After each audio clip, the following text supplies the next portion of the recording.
Breaking basketball news, buddy. You're the man. What's going on? Yes, I am just trying to encroach on Woj's territory, so you call it an OC bomb someday. You know what I mean? I like it. We can find a better name than that. There's got to be something with OC that'll be creative. We'll work on it. Considering his fight career, that sounds like some sort of move, right? Yeah. You know, like that sounds sort of, we got him with the OC bomb in the third. A you know? haymaker. Yeah, right. An OC haymaker. So we might need to clarify. The left hand. Right. Aren't you notorious for your left? You kind of had a solid jaw and a good left hand. Yeah, well, I'll leave that creative think tank to you guys because I'm just too busy breaking news. You know what I mean? Well, let's talk about that breaking news. And we went over your tweet, but just to reset it for us, what are you hearing?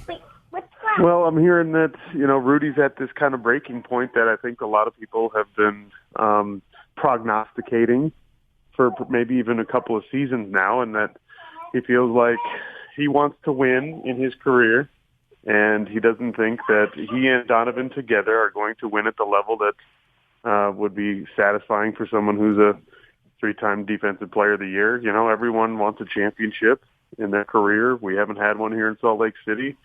And he doesn't think that being paired up with Donovan Mitchell especially is going to be the thing that gets him to that point. You said he'll demand to be traded in the next few days. Does that mean he hasn't expressed this to the Jazz yet, or his agent hasn't? Or what can you elaborate on that? My understanding is that conversation has yet to happen and is expected to happen in the next couple of days. He's going to express that him or me sentiment, and either ask that he be relocated or that Donovan be relocated. I'm going to just throw an opinion out, OC, and Ben, you too. I mean, you guys, I'd love to hear your thoughts, but feel free to take it wherever you want to go. Rudy, oftentimes when he makes public statements or something, like this comes along, he's never wrong. You know what I mean? He's never necessarily wrong. Like Donovan's defense is 100% an issue. Where he came out and complimented the Phoenix Suns at the same time, obviously taking a shot at his own kind of roster, right down to 9 games into the season, talking about not getting the ball enough. And you can make an argument for Rudy that he's right when he talks about these things, but I always wonder, what's the smart way to go about it? And so I was a bit surprised by your news today, OC, because I just don't know if this is the right way to accomplish what I do believe is what he wants to accomplish. And, maybe he and his agent are formulating a better strategy than a simple ultimatum. Right. And that's why we haven't had anything. This is from a very trusted hashtag source for me. And, it could be less than 100% complete information from what Rudy and his camp are actually planning on doing. I obviously fully allow for that. But it seems I agree on with you. Message, though, in hindsight. Yeah, you know what I mean? It seems like maybe that's what we should have seen coming. I guess along those lines, OC, let me ask you a little bit about that. I'm not asking you, obviously, to reveal your source. That's protected information. But why would somebody come forward with this now? And I've seen a lot of people in your quote tweets and in your mentions saying, like, hey, we're waiting for a more reputable source. No offense to you, but as you say, you're not breaking news Jazz guy. Yeah. How does this come along for OC? I guess how does it get to this point with you? Pure happenstance, really, talking to people that I know well and that I've known for a long time, and talking a little playoff basketball and having one thing lead to another, and a conversation like this coming up. And of course, because I am not Woj and I am not Ben Anderson for that matter.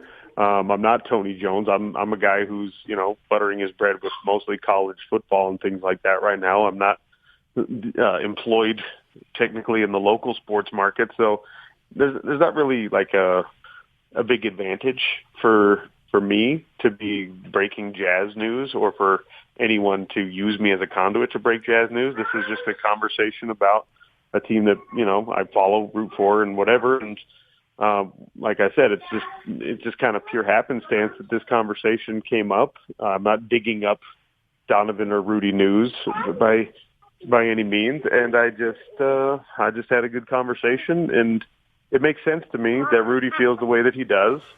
So I put it out there because I expect that this conversation between him and his camp and the Jazz is going to happen before too long, and heaven knows I don't want Ben Anderson to have the scoop. Absolutely not. I totally agree with you, OC. I'm going to spend the rest of my days scooping Ben. That's going to be my number one goal. Another reason maybe we shouldn't be surprised, OC, is it has felt like change is coming for a variety of reasons, and going back to unsalvageable and that narrative, it seems like we've known about some grumpiness with this relationship for a while.